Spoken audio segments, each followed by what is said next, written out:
naging panalangin natin in our congregational prayer ang pagpapasalamat sa buong taon ng 2025 dahil kung tutuusin, ito na po yung ating huling Sunday for this year. And for that, nais ko pong magkaroon tayo ng break sa atin pong serye in the book of Acts and rather have a reflection for the whole year as a thanksgiving for God's goodness. And nais ko pong kuhanin ang ating teksto ngayong umaga in Luke chapter 17, and we are going to be reading verses 11 up to 19. Luke chapter 17, 11 to 19. Ito po ang sinasabi. I will be reading from the English Standard Version. On the way to Jerusalem, he was passing along between Samaria and Galilee. And as he entered a village, he was met by 10 lepers who stood at a distance and lifted up their voices, saying, "Jesus, Master, have mercy on us." When he saw them, he said to them, "Go and show yourselves to the priests." And as they went, they were cleansed. Then one of them, when he saw that he was healed, turned back, praising God with a loud voice, and he fell on his face at Jesus' feet, giving him thanks. Now he was a Samaritan. And then Jesus answered, "Were not 10 cleansed? Where are the 9? Was no one found to return and give praise to God except this foreigner?" And he said to him, "Rise and go your way. Your faith has made you well." Tayo po yung manalangin. Tunay nga, Panginoon, gaya ng aming nabasa sa umagang ito, naway balikan din namin ang buong taon, makita namin, Panginoon, ang iyong kabutihan. At ito ay ipagpasalamat, Panginoon, sa iyo, maging kadahilanan ng aming pagpupurit, pag-uumapaw, Panginoon, ng pasasalamat dahil sa kabutihan mo sa amin. May our hearts be grateful, O Lord, this morning. This is our prayer in Jesus' name. Amen. Si Wendy Wallace ay isang babaeng Kristiyano na nakatira sa New Hampshire. At nagkaroon siya ng sakit, nag-contract siya ng isang bakterya noong 2011 that this is a severe flesh-eating bacterial infection. Ibig sabihin, yung bakterya na yon sa katawan niya, kinakain yung laman niya. At sabi ng mga doktor sa kanyang pamilya, she would not survive. But against all odds, nabuhay siya, pero nawala ang kanyang 2 kamay at 2 paa. She lost both her hands and feet. Pero rather than sinking to despair, ang pinili ni Wendy ay mabuhay with gratitude. And rather, nagsimula siyang magsulat about God's goodness. Kahit sa kabila ng mga pagsubok, paghihirap, even in the midst of her suffering. Sabi niya, malinaw ang habag at awa ng Diyos. And she testified that ang gratitude daw is not about ignoring pain. Hindi ibig sabihin wala yung sakit. Rather, gratitude, sabi, is about recognizing God's faithfulness in the midst of it. Yung i-recognize natin ang kabutihan ng Diyos, ito man ay nasa kalagitnaan ng mga pagsubok. Later on, itong si Wendy, she founded yung tinatawag na ministry na One Exceptional Life. And you know kung ano yung goal ng ministry na yon? It is encouraging others to practice gratitude daily. To be thankful daily. At kagaya nung binasa natin, the Samaritan leper sa Luke 17, naranasan ni Wendy yung habag, yung awa ng Diyos na hindi karapat-dapat para sa kanya. And she responded with thanksgiving. And her story shows that gratitude, hindi ito nakadepende sa sirkunstansya sa ating mga buhay, but rather in our recognition ng kabutihan ng Diyos sa atin, despite of the circumstances. And so this morning, our message would be this: the believer's gratitude flows not from circumstances, but because of Christ's steadfast goodness.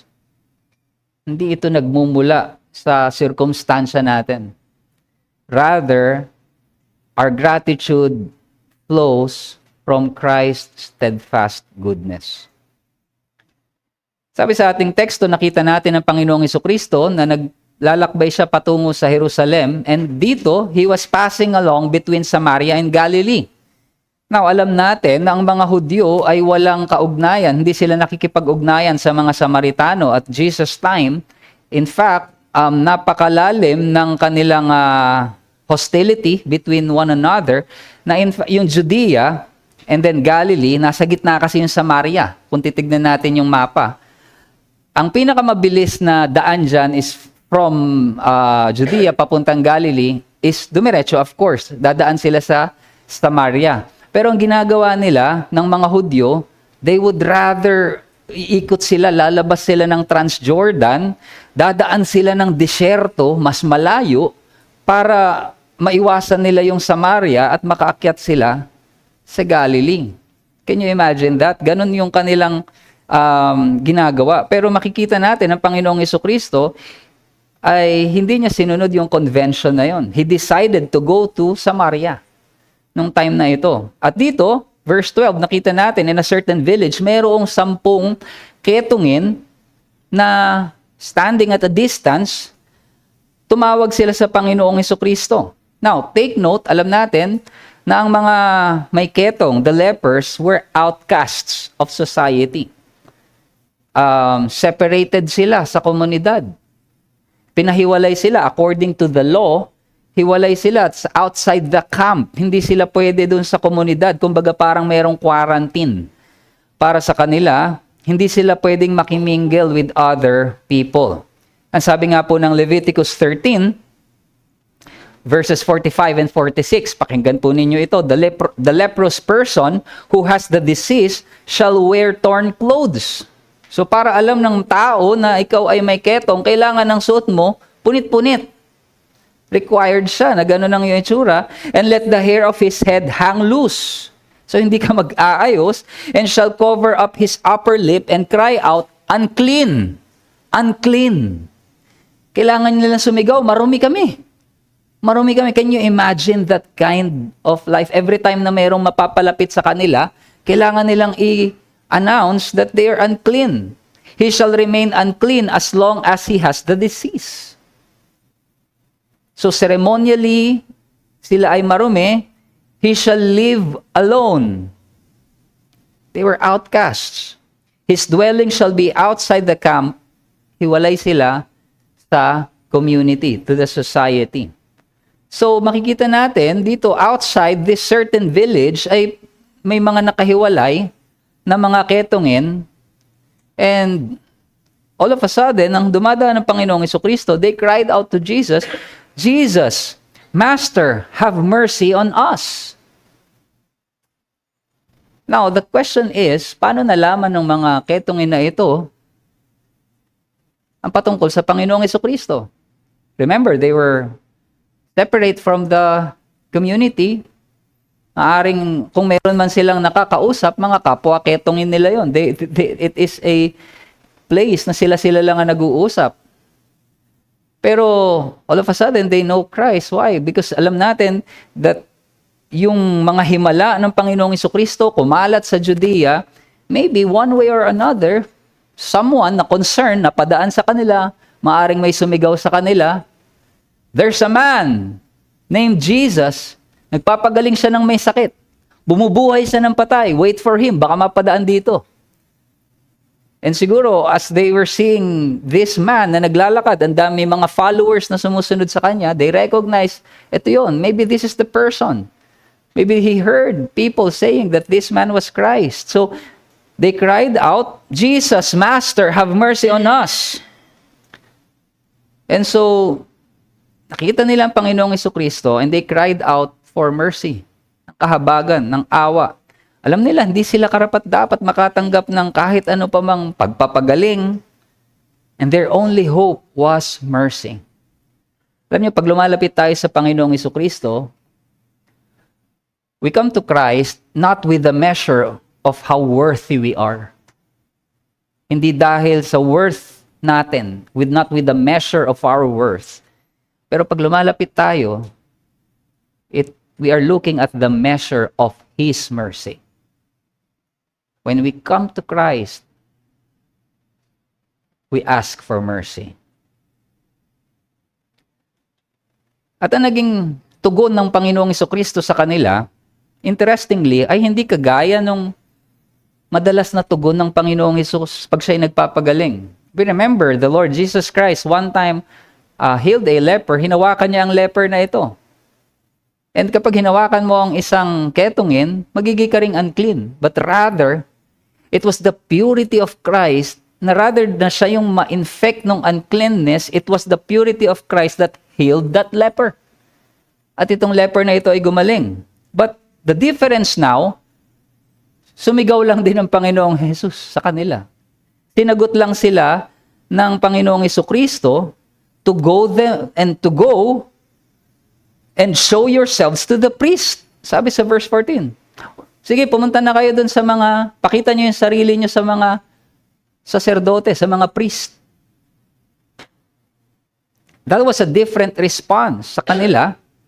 Kasi yung utos ng Panginoong Jesucristo, ito ay utos para dun sa mga gumaling na sa ketong. Kailangan nilang ipakita yung sarili nila as part of the ceremonial process na kailangan nilang humarap sa mga priest at yung mga priest, i-check nga sila at i-declare ngayon sila na malinis na in accordance to the law of Moses. Ganun yung nangyari din in the same gospel sa Luke 5:14 nung mayroon ng napagaling ang Panginoong Jesucristo. Sabi dito, and he charged him to tell no one, but go and show yourself to the priest and make an offering of your cleansing as Moses commanded for a proof to them. So isa ito sa mga utos na ibinigay through Moses. Pero alam naman ng mga ketongin na ito na hindi pa sila magaling. Show yourselves to the priest. Anong itsura nila at that time? Baka nung tinignan nila yung kamay nila, nabubulok pa yung kanilang mga laman. Kulang ang kanilang mga daliri sa paa o sa kamay. Ano ipapakita nila doon sa mga priest? But, even though the lepers know that they weren't cleansed yet, hindi pa sila malinis, sumunod sila. And somehow, ito ay malapit o kagaya, parallel, sa pagpapagaling kay Naaman, kung inyong naaalala, by the prophet Elisha, na inutusan naman siya na pumunta sa ilog Jordan at doon ay ilubog ang kanyang sarili ng 7 beses para siya ay gumaling din sa kanyang sakit na ketong. And this shows a measure of faith. Nagpapakita ito ng pananampalataya dahil sumunod sila sa utos ng Panginoong Jesucristo. And as they went, ang sabi dito, they were cleansed. Nakatanggap sila ng kagalingan habang sila ay sumusunod sa utos o sa salita ng ating Panginoong Jesucristo. Can you imagine as they were walking, habang naglalakad sila, pagtingin niya doon sa kamay ng isang ketongin, tumutubo na yung daliri o kaya nagkakaroon siya ng yung mga toes niya, unti-unting tumutubo, yung mga dating kinain na ng ketong na laman ay unti-unting parang balat ng sanggol. Unti-unti silang gumaling. As they went, they were cleansed. They received healing as they obeyed the word of Christ. Then one of them, isa sa kanila, siguro napatigil sila as they were walking along. We don't know what happened here. Pero one of them, when he saw that he was healed, nung nakita niya ang kanyang sarili na siya ay magaling na, turned back, praising God with a loud voice. Well, sila'y naroon, nakita nila na sila'y gumagaling. Probably, lalo silang nagiging excited na pumunta na sa templo. Tara, bilisan natin. Why? Because kapag sila ay na-declare that they are healed, they are cleansed, maaari na silang bumalik sa kanilang mga pamilya. yung mga taon na hindi nila nakita ang kanilang mga asawa at anak, kapamilya, they can return to their old lives. And the only thing na para mangyari yon, kailangan lang nila makarating doon sa templo, and meron tinatawag kasi doon na parang yung bill or pronouncement na sila ay malinis na, and they can go back. They can go back to their families. Pero itong isang to, biglang sabi sa kanila, teka lang, balik tayo. Magpasalamat tayo. But the other 9 don't have that eagerness to do so. Kaya isa lamang ang bumalik sa Panginoong Jesucristo. This leper thought differently. Mas pinili niyang bumalik sa Panginoong Jesus at magpasalamat. The ceremonial proclamation of cleanliness, it can wait. It can wait. Mas nais ng puso niya at that time, filled with gratitude, gusto niyang i-express ito sa Panginoong Jesus. Baka pagbalik natin, afterward, baka wala na doon ang Panginoong Jesus. And ang sabi dito, he was praising God with a loud voice. Loud voice. Sa Griego, ang ginamit dito was, the Greek word loud voice is megales, loud, voice, phones. Megales, phones. Doon na kinuha yung word na megaphone. Can you imagine na habang siya'y naglalakad, papunta sa Panginoong Jesucristo, na para siyang megaphone na sumisigaw at nagpupuri sa Diyos, naririnig ng mga tao yung kanyang pagpapasalamat, praising God with a loud voice. Doesn't matter who hears him. That's how thankful he is. Of course, yung other 9, they're also grateful. Nagpapasalamat din sila, of course. Surely, sino bang hindi magiging grateful na pinagaling ka sa isang sakit kagaya ng ketong? But they weren't grateful enough to return to Christ. There's a difference between feeling grateful and showing gratefulness. That's two different things. Kapag may na-receive tayong blessing, mabilis tayong matuwa. Grateful tayo. But ang tanong doon, dinadirect ba natin yung gratefulness na yon to Christ? At ito ba'y ipinapakita natin? It's a different thing na masaya ka lang, grateful ka lang. Uy, may blessing. Well, I'm grateful. I'm feeling grateful. That's one thing. But it's another to show that gratefulness, that it manifests in worship and thanksgiving. That's a different thing.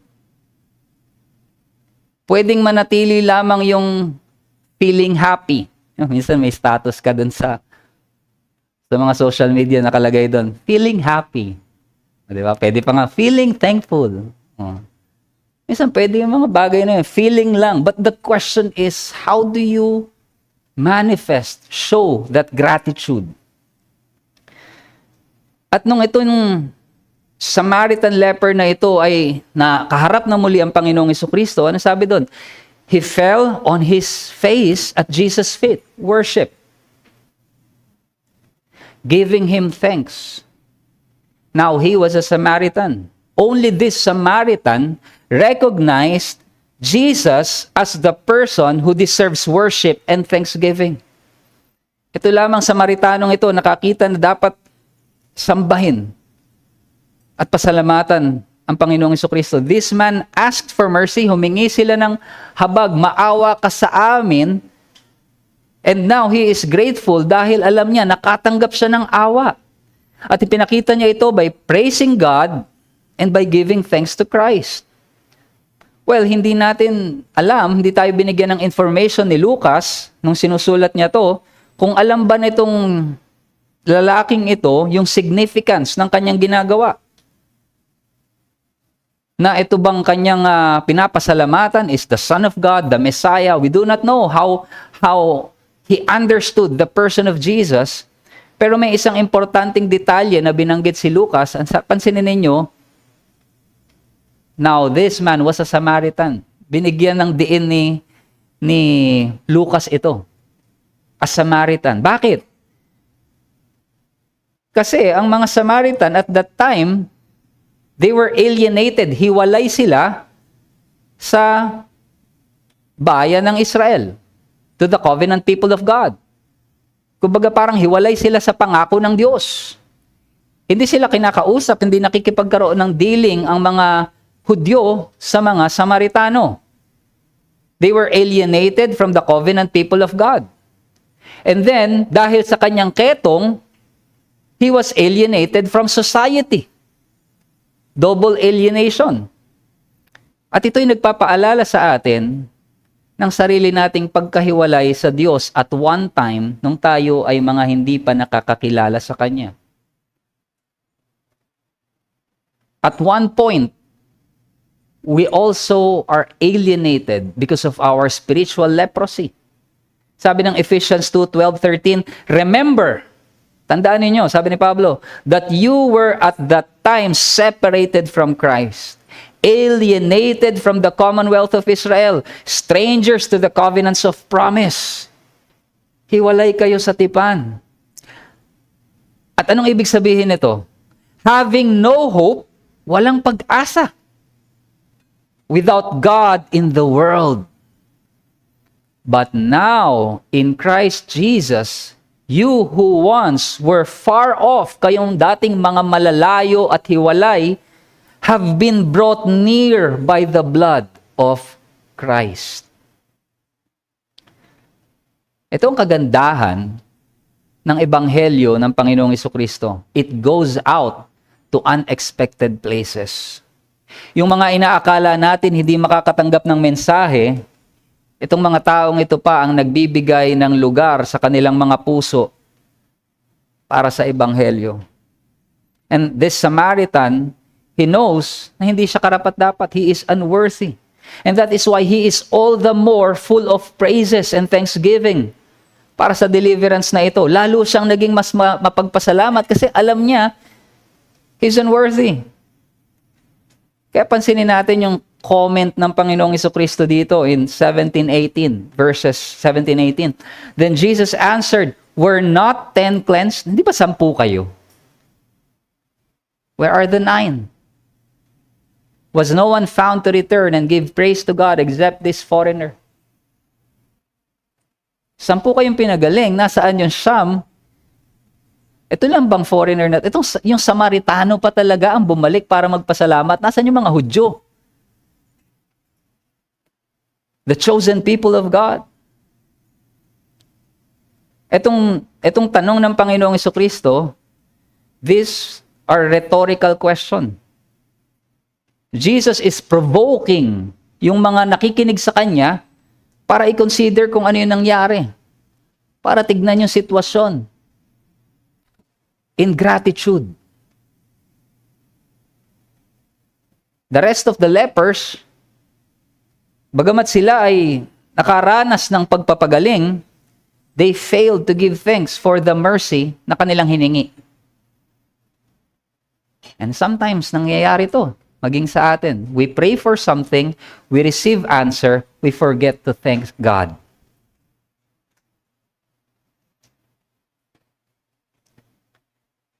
And so,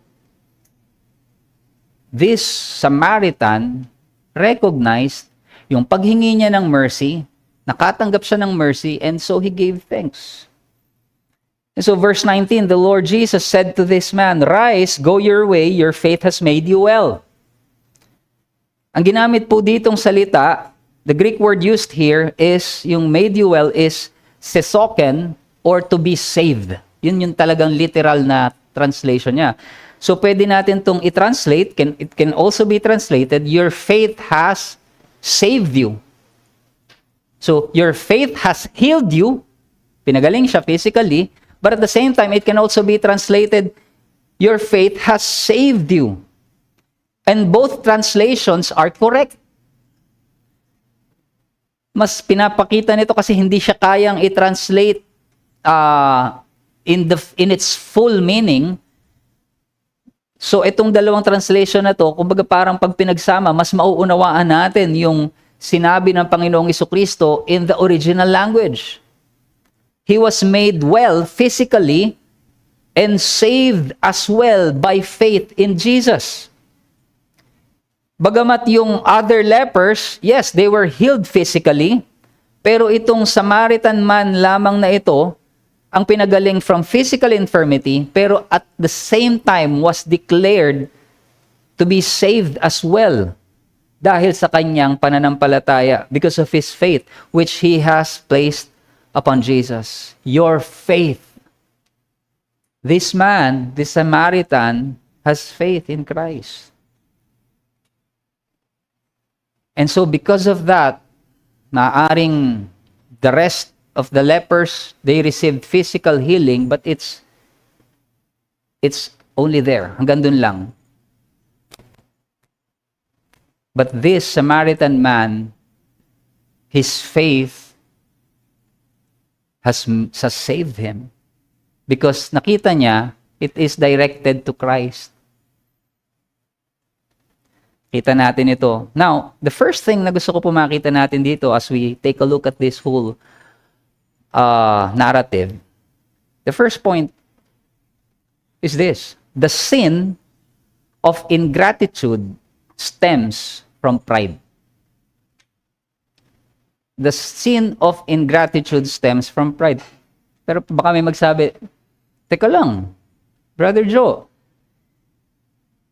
sin ba talaga na matatawag yung hindi ka lang nakapagpasalamat?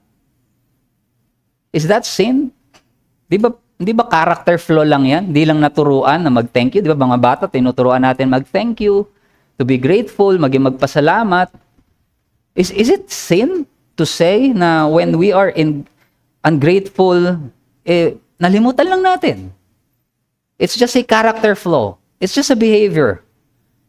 Well, let us take a look at the words of the Apostle Paul. Sabi sa 2 Timothy chapter 3, verses 1 and 2, but understand this, that in the last days there will come times of difficulty, for people will be lovers of self, lovers of money, proud, arrogant, abusive, disobedient to their parents, ungrateful, unholy.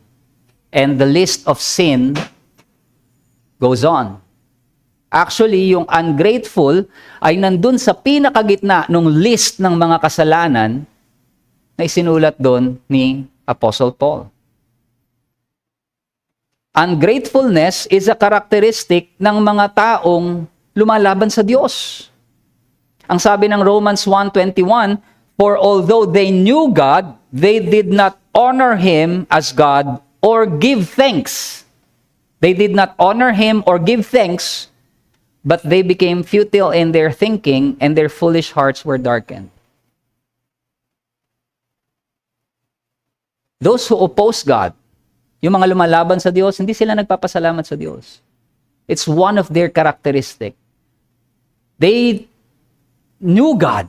Although they knew God, alam nila na may Diyos. Alam nila na ang Diyos ang nagpapasikat ng araw, ang nagbibigay ng hangin, ang nagbibigay ng pagpapala sa bawat araw. Alam nila yon, but they do not honor Him. They do not give thanks to Him. But they know. Ibig sabihin nito, when we look at the Bible, ingratitude, ungratefulness is a sin. Hindi siya character flaw. It's not simply bad manners. Hindi marunong mag-thank you to. It's not bad manners. It's a sin. But the question is this: why are we, sometimes even us, why are we ungrateful? Because we think we deserve good things.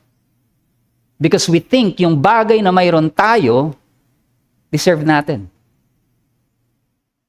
Deserve ko naman kumain ng 3 beses sa isang araw eh. Imagine this, when bad things happen in our lives, minsan isa sa mga posibleng tanong na lumalabas sa ating isipan, why me? Or, why is this happening to me? Bakit nangyayari sa akin to? That very question shows na tingin mo hindi dapat nangyayari yan. You don't deserve that. Whatever is happening in your life, you think, hindi ko deserve to. Bakit nangyayari sa akin to? Therefore, you believe you deserve better.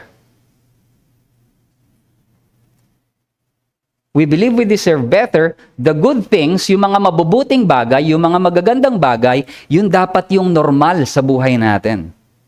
And that is why every good thing na nare-receive natin, pakiramdam natin, deserve ko naman to eh. Sa akin naman talaga to eh. And which is why we're not grateful.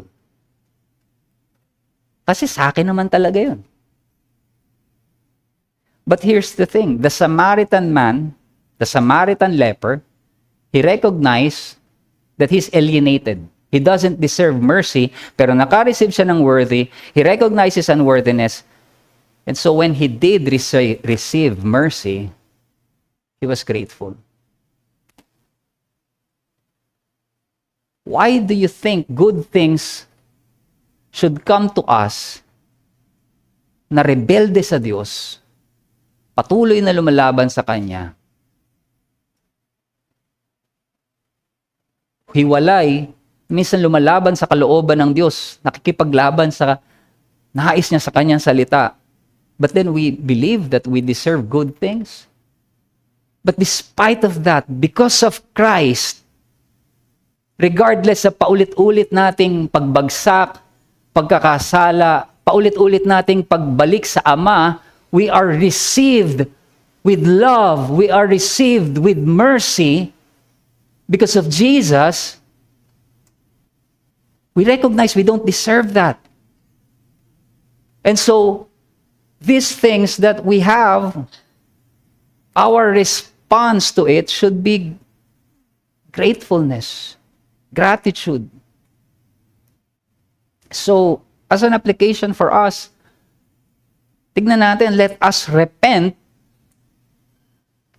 kung meron man kahit katiting na tila ba hindi pagpapasalamat, ingratitude sa ating mga puso. Why? We are commanded to be grateful. Kung tinitignan natin ang ating mga sarili bilang mga mananampalataya, bilang anak ng Diyos, well, here's the thing. We are commanded to be grateful people to the Lord. 1 Thessalonians 5:18, give thanks in all circumstances, for this is the will of God in Christ Jesus for you. Kung ikaw ay mananampalataya, anong kalooban ng Diyos para sa iyo? This is the will of God for you in Christ Jesus. Give thanks in all circumstances. Regardless kung anong circumstance mo ngayon sa buhay na ito, kung anong kalalagayan mo, kung anong sitwasyon, regardless, in all circumstances, can you be thankful? Because dito tayo tinatawag. Ito yung kalooban ng Diyos sa atin, to be thankful people of God. Colossians 3:15, and let the peace of Christ rule in your hearts, to which indeed you are called in one body, and be thankful. Failure to give glory to God sa kanyang habag, sa kanyang awa, sa kanyang kabutihan na ipinapakita sa atin, pinapakita nito yung disposisyon ng ating puso. Gratitude is not optional. It is the believer's duty, flowing from humility and dependence on God. The second thing is this. Our gratitude, yung pagpapasalamat natin, kagaya nung narinig na natin kanina, it stems from the goodness we have received from Christ.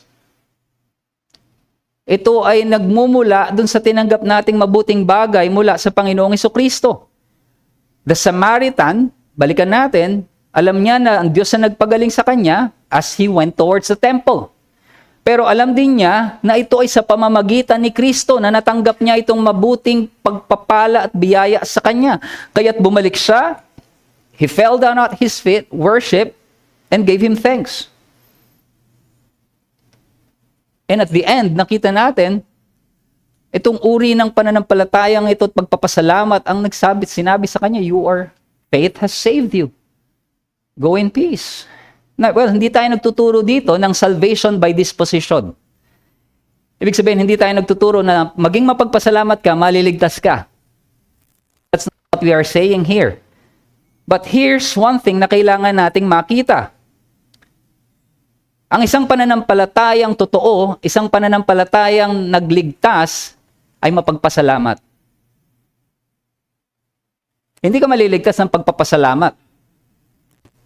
Pero kung ikaw ay tunay na nailigtas, naranasan mo ang biyaya at habag ng Diyos, there will be thanksgiving in your heart. There is going to be gratitude. Where there is true faith that saves, there is gratefulness, there is thanksgiving. At ang pagpupuri sa Diyos, ito ay nasa puso ng isang tunay na pananampalataya. 1 Corinthians 15:57, but thanks be to God, who gives us the victory through our Lord Jesus Christ. 2 Corinthians 2:14, but thanks be to God, who in Christ always leads us in triumphal procession. Colossians 1:12-14, giving thanks to the Father, who has qualified you to share in the inheritance of the saints. He has delivered us from the domains of the darkness and transferred us to the kingdom of His beloved Son, in whom we have redemption, the forgiveness of sin. Colossians 3:17, whatever you do, in word or deed, do everything in the name of the Lord Jesus, giving thanks to God, the Father, through Him. Glory be to God. Thanks be to God. Pansin ba ninyo yun? At pansinin ninyo, sa mga scripture reference na to, nagpapasalamat tayo sa Diyos. Ang sabi lagi dito, thanks be to God because of Christ. Yung pagpapasalamat natin sa Ama, the reason for it, our thanksgiving, the reason, none other, is because of Christ. It's because of what Christ has done. Kaya sabi ng Hebrews 13:15, through Him, through Jesus, let us continually offer up a sacrifice of praise to God, that is the fruit of lips that acknowledge His name. Through Him, sa pamamagitan ni Kristo, well, we can offer sacrifices. Ano yung sacrifices na to na ibinibigay natin sa Diyos? The fruit of lips that acknowledge His name. Thanksgiving. Acknowledging God in Christ. So, brothers, sisters, let us recognize as an application na ang lahat ng mabuting bagay that we enjoy in this life ay dahil sa kabutihan ng Diyos sa atin in Christ Jesus. Sabi ni Bavinck, isang theologian, Christ is the mediator of all things, of all blessings. There is no grace, no gift, no good thing that comes to us except through Him. Walang kahit anong mabuting bagay daw tayong natatanggap hiwalay sa Panginoong Jesucristo, na hiwalay sa Kanya. All the good things we receive is through Christ. Sometimes sinasabi natin, kapag mayroon tayong gustong ipamper yung sarili natin, deserve ko to. Deserve ko naman to kasi ilang buwan na akong talagang trabaho lang ako, puro trabaho. Deserve ko tong bagong cellphone. Para naman maiparamdam ko tong mabuting na ginagawa ko, yung mga pagod ko.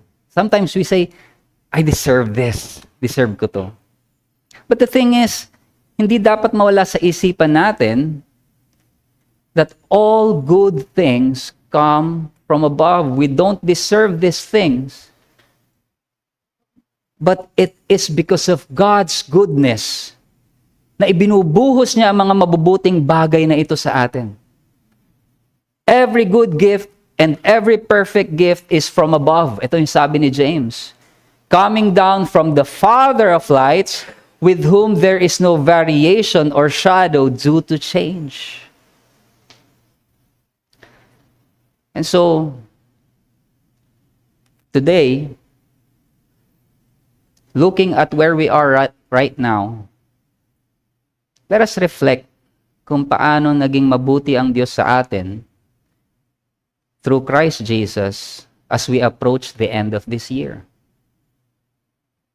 Because the moment na ito, na nandito tayo ngayon, mga kapatid, na nandyan kayo, nandito ako, ay pruweba na ang Diyos ay naging tapat sa atin because we are still here. You are still here. God is still preserving you right now, sustaining us both in joy, in sorrow, sa mga ups and down ng buhay natin. Na ang bawat hininga na ating hinihinga in every step is actually a testimony ng Diyos preserving us in grace sa pamamagitan ng Panginoong Jesucristo. We are not here by accident, hindi sa sarili nating lakas, kundi dahil tayo ay in-uphold, hinawakan ng Panginoong Jesus. Ang mga pagsubok na hinarap natin ng taon na ito, it is not wasted. Ito ay mga instrumento ng Diyos to shape us, to humble us, at dalhin tayo ng mas malapit sa Kanya. Ang mga pagpapala na tinanggap natin, these blessings were not earned. Ito ay mga regalo ng Diyos. These are gracious gifts flowing from Christ, the fountain of all good. Pinapaalalahanan tayo ni Pablo in Romans 8:28, we know that for those who love God, all things work together for good, for those who are called according to His purpose. Even our hardship ay kasama sa tapat na plano ng Diyos para sa atin. Ibig sabihin, our survival, our growth, our perseverance, ito ay mga katotohanan, patotoo ng katapatan ng Panginoong Jesucristo na siya ay kumikilos sa ating buhay. At tanging pagpapasalamat is the perfect, proper, fitting response. To be thankful. And so, let us recognize the goodness of Christ. Pero hindi ka pwedeng maging mapagpasalamat kung hindi mo alam what to be thankful for. Kung hindi mo pa alam ang kabutihan na ginawa ng Panginoong Jesucristo sa iyo, then it's probably why you're not thankful. Kung hindi mo alam ang ginawa ng Panginoong Hesus para sa makasalanan, Christ came to redeem us. Pinagbayaran niya ang kabayaran ng kasalanan at kamatayan at yun ay ginawa niya doon sa krus. And now, He offers forgiveness, eternal life para sa mga mananampalataya sa Kanya. And like that Samaritan leper, maaari ka ring makatanggap ng habag, awa kay Kristo if you will trust Him. Simple lang ang panawagan. Repent of pride. Repent of your ingratitude. At manampalataya ka kay Kristo Jesus. At dito mo makikita ang pagpapasalamat na nag-uumapaw sa iyong puso. Hindi lamang sa mga pang-araw-araw na pagpapala, kundi maging sa kaligtasan ng iyong kaluluwa. The message for us is clear. I hope this morning, be grateful. Be thankful. Marami sa atin kilala si Matthew Henry, isang commentator.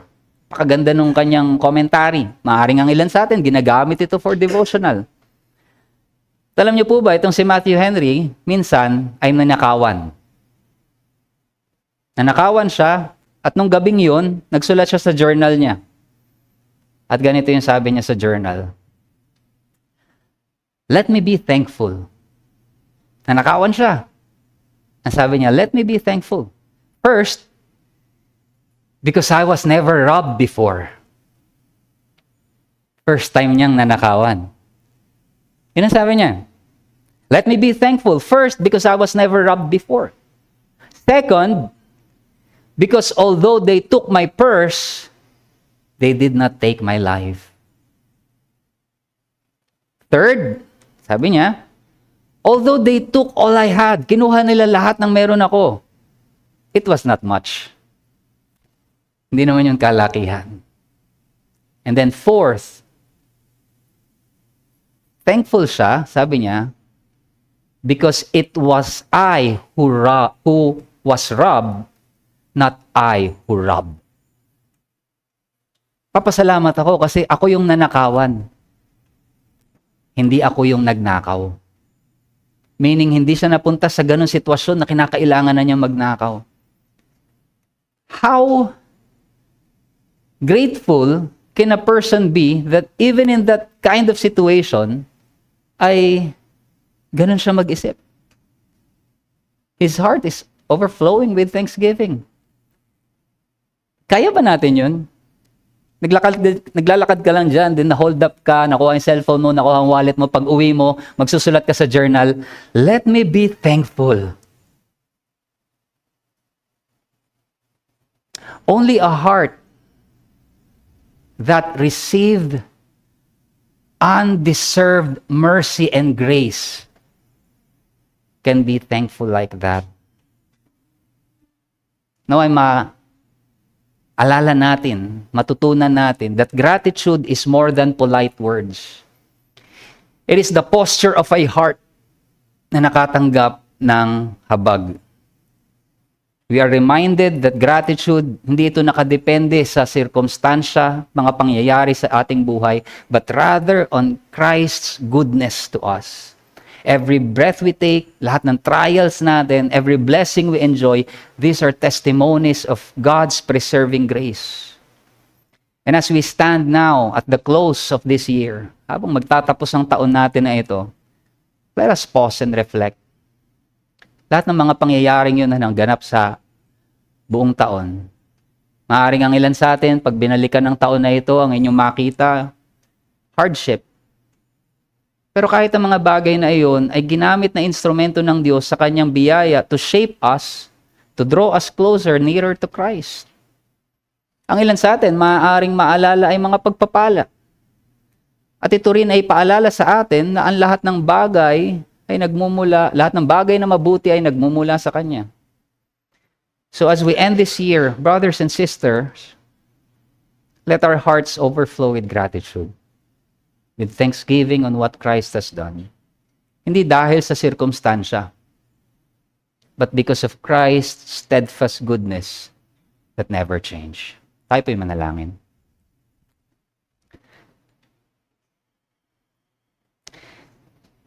Tunay nga aming Diyos, napakabuti mo sa amin. And our hearts can only say thank you kung babalikan namin, Panginoon, ang lahat ng iyong ginawa sa amin. And sometimes we are not even aware of how you work in our lives. But the very reason, Panginoon, ng lahat ng mga nangyayari sa amin ay dahil sa kabutihan mo. And the fact that we are here, Panginoon, na nandito kami ngayon, nasa iyong harapan, nananatili, ito ay dahil sa kabutihan mo, katapatan mo, na siya nagpapanatili sa amin. Not because of our strength, not because we are strong, not because we are good, but because you are good, because you are kind to us, and we have received undeserved grace and mercy because of Christ. Kaya turuan mo kami, Panginoon, na maging mapagpasalamat, purihin ka, as we reflect, O Lord, on what you have done for us. Let our hearts overflow with worship and gratitude. Thank you, Lord Jesus. Hindi sapat ang aming mga salita sa pagpapasalamat, ngunit ikaw ang nakakakita ng aming mga puso. Salamat sa iyong kabutihan, O Diyos. And again, we lift up and give you all the praises that you deserve. In Jesus' name, Amen.